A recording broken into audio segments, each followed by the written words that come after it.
Hello everyone, welcome to learn with Shefali. तो आज हम क्लास 9 साइंस के चैप्टर नंबर 2 है जो हमारा सेल का, उसके हम एनसीईआरटी सॉल्यूशंस करेंगे। ठीक है, एनसीईआरटी के बीच बीच में हमें जैसे पेज नंबर 8 पे थिंक इट अबाउट, ठीक है, ऐसे ऐसे जो इंडेक्स क्वेश्चंस हमें गिवन हैं वो चीज़ हम इस वीडियो में पढ़ेंगे। जो हमें चैप्टर के बाद दे रखे हैं क्वेश्चन आंसर्स वो हम नेक्स्ट वीडियो में करेंगे। ठीक है, तो हम इंडेक्स क्वेश्चन कर रहे हैं इस वीडियो में। तो पेज नंबर 8 पे है थिंक इट ओवर। उसका क्वेश्चन नंबर फर्स्ट है हमारा, where does a cell come from. Cell कहाँ से आए हैं? देखिए आपको इसमें क्या लिखना है, cell arise from the pre existing cell से ही आते हैं। जैसे कोई एक सेल है, ठीक है, उसका सेल डिवीजन होगा, ठीक है, तो क्या होगा, 2 डॉटर सेल बन जाएंगे, मतलब कि न्यू सेल्स बन जाएंगे। तो इस तरीके से न्यू सेल्स जो हैं वो बनते रहते हैं और ओल्ड सेल्स जो हो जाते हैं उन्हें वहाँ से हटा दिया जाता है। ठीक है, the idea comes from the cell theory से आया है, which state that all the cells are formed by the division of already existing cells.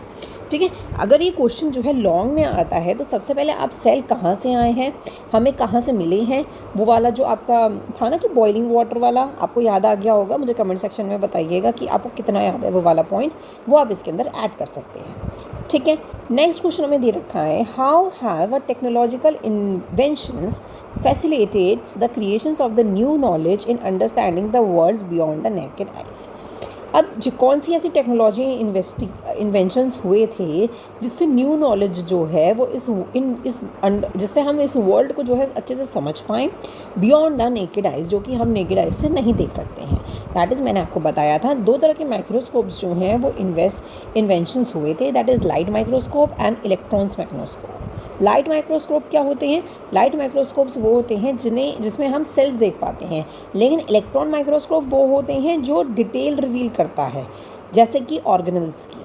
ठीक है, सेल के अंदर क्या क्या चीज़ें मौजूद हैं वो हम किससे देख सकते हैं? इलेक्ट्रॉन से। और लाइट माइक्रोस्कोप से सिर्फ हम सेल देख सकते हैं, ठीक है, जो हम नेकेड आई से नहीं देख सकते।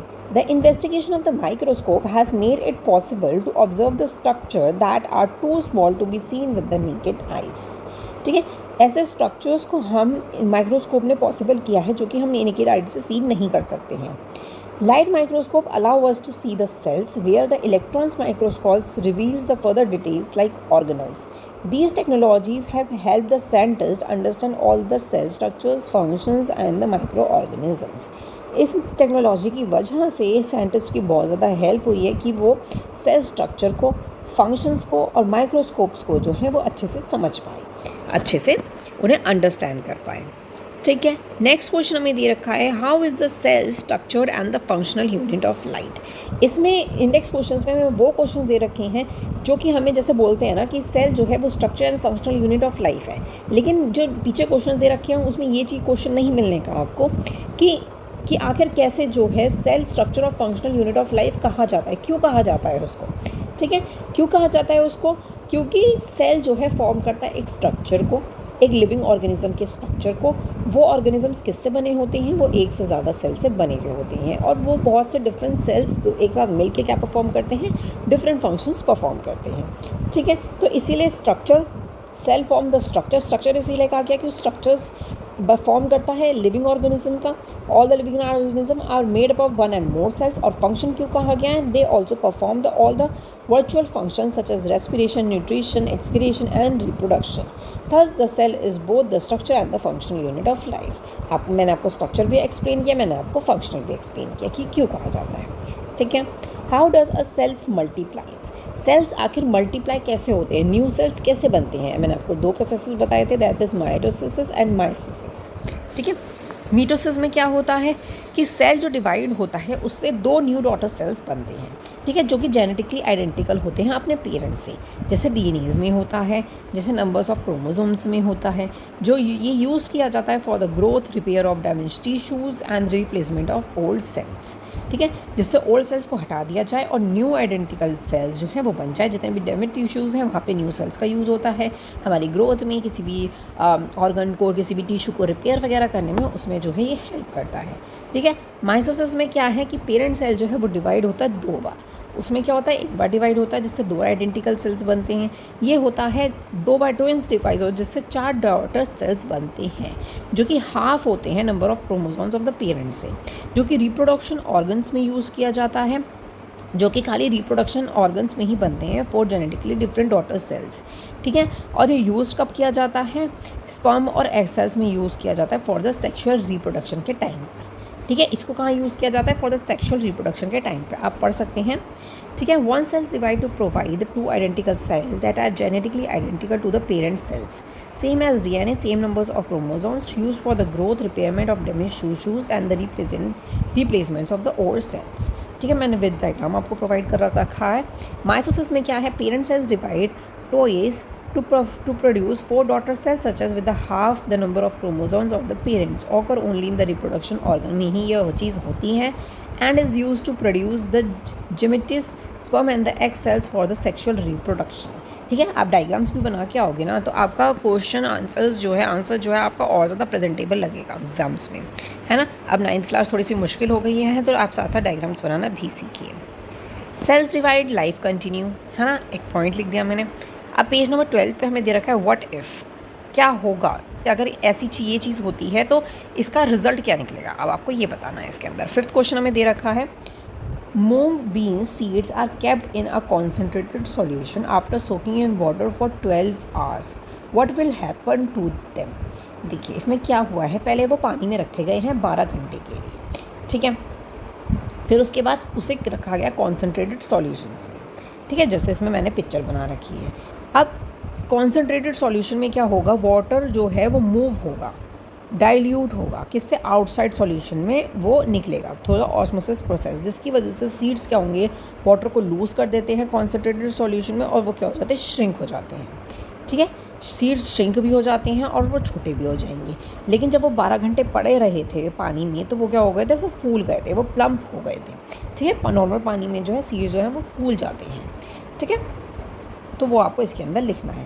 ऑस्मोसिस का प्रोसेस क्या होता है कि osmosis is the movement of water from the dilute solution to the concentrated solution through a selectively permeable membrane, ठीक है। इसका आंसर आप कैसे लिखेंगे, after soaking in water for 12 hour the seed observe water by the osmosis and become swollen and pump, since water move from the dilute surrounding into the more concentrated solution content, as a result the seeds will shrink and become smaller in size, ठीक है। तो आपको ये चीज़ इसके अंदर लिखनी है। I hope आपको क्लियर हो गया होगा। नेक्स्ट हम देख लेते हैं, पेज नंबर 14 पे है पॉज एंड पाउंड, ठीक है। तो क्वेश्चन हमें दे रखा है 6, what argument would you give for the necessity of the cell wall in plant usually fixed in one place versus in animal usually move from the one place to another। क्या argument आप कर सकते हो, you give कि cell wall की necessity है plants के अंदर जो कि एक प्लेस पे हमेशा फिक्स्ड रहते हैं, लेकिन एनिमल सेल नॉर्मली क्या होते हैं, मूव होते रहते हैं, तो उसमें क्या होती है, सेल्स वॉल्स नहीं होती हैं, ठीक है। तो प्लांट्स सेल्स को आखिर क्यों रिक्वायरमेंट होती है, सेल वॉल की प्रोटेक्शन, मेन चीज़ है प्रोटेक्शन, शेप को मेंटेन करके रखना, रिजिडिटी मेंटेन करना, बिकॉज दे कांट मूव, वो मूव नहीं कर सकते हैं। एनिमल्स नीड फ्लेक्सिबिलिटी, उन्हें चाहिए होती है मूवमेंट के लिए, तो उन्हें सेल वॉल की नीड नहीं होती है, उनको प्रोटेक्शन की ज़रूरत नहीं होती है, ठीक है।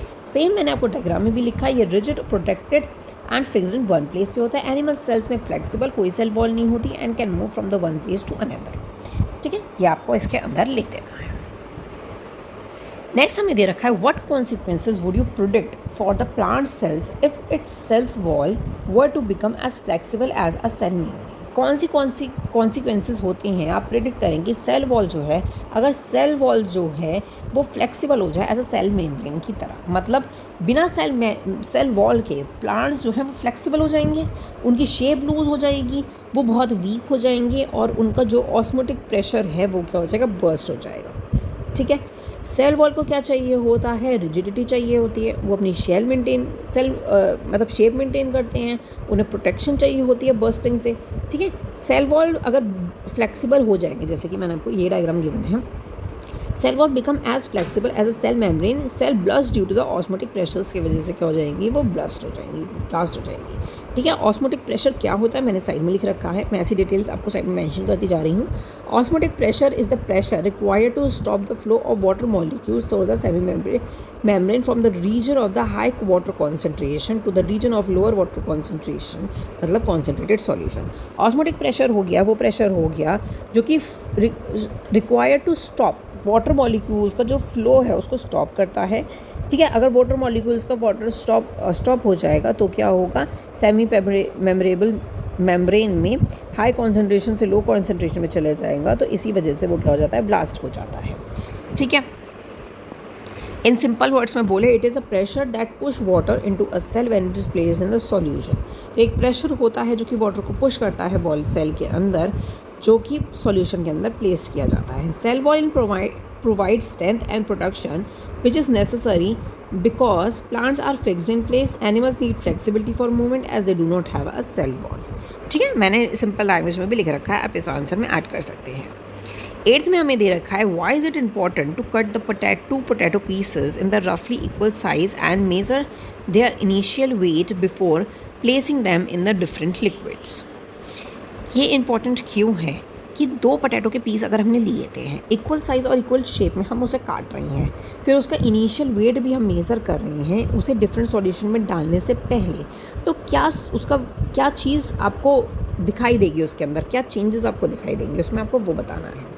अगर हमें to ensure the results of the experiment are accurate are not affected by the different in size. अब आपको क्या करना है, सबसे पहले 2 पीसेस लो, इक्वल साइज में शेप में कट करो, फिर उनका इनिशियल वेट को क्या करो, मेज़र करो, फिर उसे वाटर में प्लेस करो। फिर उसे वाटर में प्लेस करने के बाद कुछ टाइम बाद उसे सॉल्ट सॉल्यूशन में प्लेस करो। ठीक है, तो उसका रिजल्ट आपको पता होगा। If the pieces are of the same size and same way, any changes in the weight will be due to the liquid, not because of the size difference. ये इंपॉर्टेंट पॉइंट है कि size का अगर थोड़ा भी इधर उधर है पोटैटो का, तो उस चीज़ से फ़र्क नहीं पड़ता है, लिक्विड से फ़र्क पड़ता है, क्योंकि प्लेन वाटर में पोटैटो अलग तरीके से रिएक्ट करेगा और सॉल्ट वाटर में वो क्या करेगा, अलग तरीके से रिएक्ट करेगा।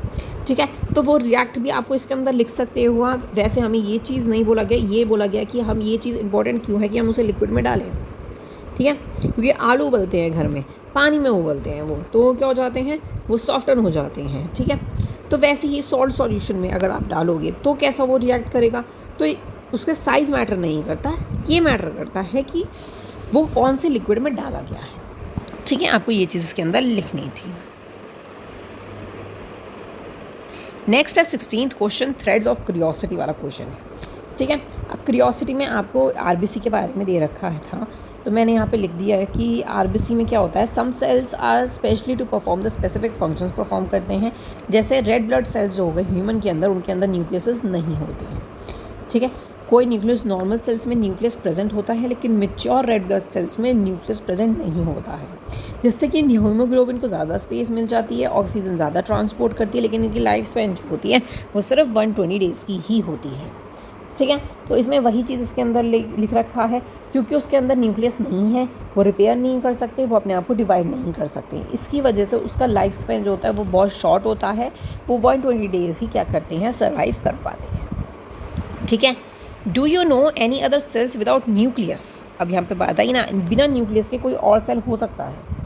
ठीक है, platelets are the other examples of the cells in the human body that's lack of nucleus. Platelets के अंदर कोई भी न्यूक्लियस नहीं होता, जिसको आप रेड ब्लड सेल्स भी बोल सकते हो। They help in blood clotting में हेल्प करता है और एक्सेसिव ब्लीडिंग को प्रिवेंट करता है।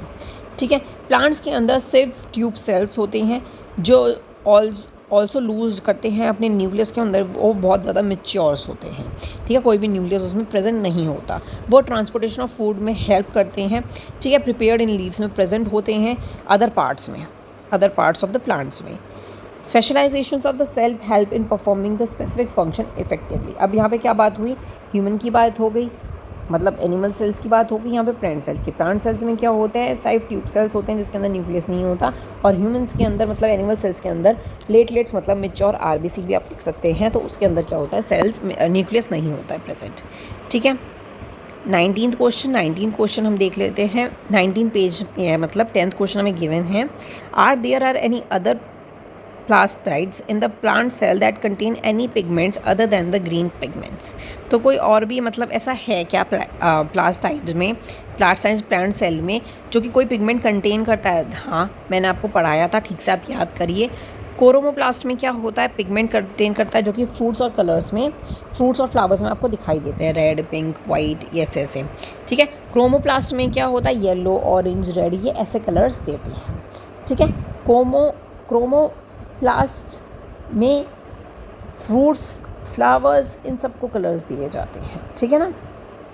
तो मैंने आपको ये बता दिया है। 11th क्वेश्चन हमें गिवन है, do white flowers contain any pigments, give reason. White flowers में भी क्या कोई पिगमेंट होती है, ये आपको बताना है। ठीक है, तो लैग विजिबल पिगमेंट्स होती हैं जिसे हम कहते हैं क्लोरोफिल, जो कि मैंने आपको पढ़ाया था, या आप उसको बोल सकते हो कैरोटिनॉइड्स। ठीक है, जो कि कलरलेस होते हैं, जिसमें कोई भी पिगमेंट नहीं होती, कोई भी विजिबल लाइट्स को वो एब्जॉर्ब नहीं करते हैं। No visible pigment reflected appear, इसीलिए वो वाइट अपीयर होते हैं। ठीक है, ये प्रोसेस हो गया आपका क्लोरोफिल का। 12th हमें दे रखा है, draw a well labelled systematic diagram of a plant and the animal cells using these clues. In clues की हेल्प से आपको क्या करना है, डायग्राम ड्रॉ करना है। फर्स्ट हमें दे रखा है, nucleus appear as a dark and round body inside the cell. ER spreads like a network of extended nucleus envelope.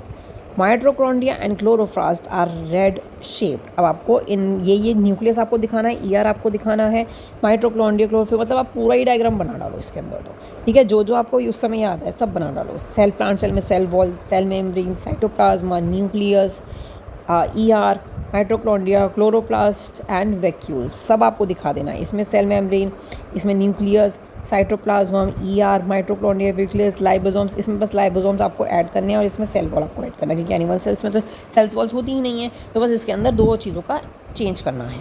Both cell have nucleus, दोनों के पास न्यूक्लियस होता है। ठीक है, आपको बता देना है इसमें ER जो होता है नेटवर्क लाइक होता है, और माइटोकॉन्ड्रिया जो रेड शेप्ड होता है, आपको ऐसे भी लिखना है, लेकिन only plant cell have cell wall and chloroplast and a large vacuoles होते हैं प्लांट सेल्स में। तो ये पॉइंट भी आपको इसमें ऐड करना, थोड़ा सा आपको बता देना है, ये नहीं है कि आप खाली डायग्राम बना के आ जाओ, है ना, थोड़ा सा आप एक्सप्लेन कर सकते हो। नेक्स्ट आपको दे रखा है पेज नंबर 22 पे, पॉज एंड पॉन्ड। 13 क्वेश्चन है, instead of many small ones why does a cell not have a single joint mitochondria. अब देखो ये इंपॉर्टेंट पॉइंट आ गया, जो कि मैंने आपको नोट्स में भी पढ़ाया है कि माइटोकॉन्ड्रिया जो होते हैं वो छोटे छोटे से होते हैं, स्मॉल होते हैं। ठीक है, लेकिन जॉइंट माइटोकॉन्ड्रिया उस मतलब क्यों नहीं होता है, ऐसा क्यों नहीं होता है। How does this related to the concept of surface area के कंसेप्ट से क्यों ये चीज़ मैच नहीं करती है। देखिए एक बड़ा जॉइंट, देखिए दोनों में मैंने डिफरेंस भी लिख रखा है, लेकिन ऊपर वाली लाइन पढ़ा देती हूँ मैं पहले आपको। Many small mitochondria provide a larger total surface area allowing efficient energy production and the distribution throughout the cell. से डिस्ट्रीब्यूशन होता है, प्रोडक्शन एनर्जी प्रोड्यूस होती है। ठीक है, और उससे क्या मिलता है, स्मॉल से उनका लार्ज प्रोडक्शन एरिया भी होता है। ठीक है, जैसे ले रखा है, वन जॉइंट माइटोकॉन्ड्रिया में क्या होता है, लेस सरफेस एरिया होगा, लेकिन मैनी माइटोकॉन्ड्रिया में ज़्यादा सरफेस एरिया होगा। इसमें लेस केमिकल स्पेस होगा, क्या कि एक के अंदर ही सारे केमिकल रिएक्शंस होंगे, लेकिन इसके अंदर क्या है, ज़्यादा केमिकल रिएक्शंस हो सकते हैं, ज़्यादा स्पेस मिलेगा, क्योंकि डिफरेंट क्या होगी, माइटोकॉन्ड्रिया होंगी। लेस एफिशिएंट एनर्जी प्रोडक्शन होगी, और इसमें मोर एफिशिएंट एनर्जी प्रोडक्शन होगी एंड डिस्ट्रीब्यूशन होगा। मोर सरफेस एरिया, मोर स्पेस, मोर रिएक्शंस, मोर ATP एनर्जी प्रोड्यूस, है ना। तो इसी वजह से क्या होगा, स्मॉल माइटोकॉन्ड्रिया ही होते हैं। 14th, if the skin cells start dividing by the meiosis instead of mitosis, what do you think will happen to cut on the scales? अगर स्किन की सेल्स जो है अगर वो कट लग जाता है, डिवाइड हो जाती है, माइसोसिस से हो जाए बिना माइटोसिस के, तो क्या चीज़ है हो सकती है। ठीक है, तो नॉर्मली माइटोसिस में क्या होता है, सेल डिवाइड होते हैं नॉर्मली, जिसमें सेम नंबर ऑफ क्रोमोसोम्स होते हैं, वो प्रॉपर फंक्शंस करते हैं और वुड को, कोई भी चोट को हील करते हैं। ठीक है, सेल्स मतलब जुड़ के हील हो जाते हैं। माइटोसिस में क्या होता है, माइटोसिस को अगर ना ले तो cells have a half of the chromosomes, improper functions होगा, अबनॉर्मल टिश्यू डेवलपमेंट होगा, और वुंड जो है वो प्रॉपरली हील नहीं हो पाएगा। ठीक है, तो इसमें क्या होता है, प्रॉपरली हील हो जाता है, और इसमें प्रॉपरली हील नहीं होता है। ठीक है, अब एक इम्पॉर्टेंट कंसेप्ट है ऑस्मोटिक प्रेशर, जो कि मैंने आपको पहले भी पढ़ा रखा है, मैंने स्पेशली साइड में लिखा था। अगर आपको वो चीज़ क्लियर नहीं हो तो आप इसको देख सकते हैं, मैंने ये स्पेशली डाला था विद डायग्राम के साथ। ठीक है, अब क्या हो रहा है, इसमें लोअर कॉन्सेंट्रेटेड ऑफ सॉल्यूट हो रहा है, इसमें हायर कॉन्सेंट्रेटेड ऑफ सॉल्यूट हो रहा है। सिंपल वर्ड्स में बोल रहे हैं, water naturally moves from the place where is more water, ज़्यादा वाटर जो होता है, वाटर वहीं पे ज़्यादा मूव करता है उस प्लेस पे, और लेस वाटर जो होता है वो सेमी पेमरेबल में। Osmosis pressure is the pressure applied to stop this movement. इस मूवमेंट को, वाटर का जो मूवमेंट है उसको स्टॉप करने के लिए ऑस्मोटिक प्रेशर का यूज़ किया जाता है। It is a pressure required to stop the flow of water molecules through a semi permeable membrane से, from the region of higher concentrated to the region of lower concentrated. ठीक है, तो ये definition आपको याद रखनी है, पूछा जा सकता है। अब आ जाते हैं रिवाइज, रिफ्लेक्ट एंड रिफाइन पे। अब ये मैंने पीडीएफ तो बना ली है, लेकिन मैं इस वीडियो में पढ़ाऊंगी नहीं क्योंकि ये वीडियो हो जाएगी बहुत ज़्यादा लॉन्ग। तो आप सबसे पहले इंडेक्स क्वेश्चंस को जो है कम्प्लीटली अपने माइंड में फिल कर लो कि उन कंसेप्ट को क्लियर कर लो। इसमें हम पढ़ने वाले हैं कुछ एक्सपेरिमेंट्स, कुछ डिफरेंसेस जो कि आपको फर्स्ट ही दिख रहा है, ठीक है। तो हम पढ़ेंगे नेक्स्ट वीडियो में। आई होप आपको वीडियो पसंद आई हो। अगर आपको बैक एक्सरसाइज देखनी है तो मेरे चैनल को सब्सक्राइब ज़रूर कर लीजिएगा। इंस्टाग्राम चैनल, टेलीग्राम चैनल, इन सबको फॉलो कर लीजिएगा क्योंकि ये सारी PDF मैं वहीं अपलोड कर देती हूँ, ठीक है। Thank you so much for watching. Next video में ये हम ज़रूर पढ़ेंगे। अगर आपको कोई स्पेसिफिक वीडियो चाहिए तो आप मुझे कमेंट सेक्शन में ज़रूर बताइएगा। Thank you so much for watching. Bye bye.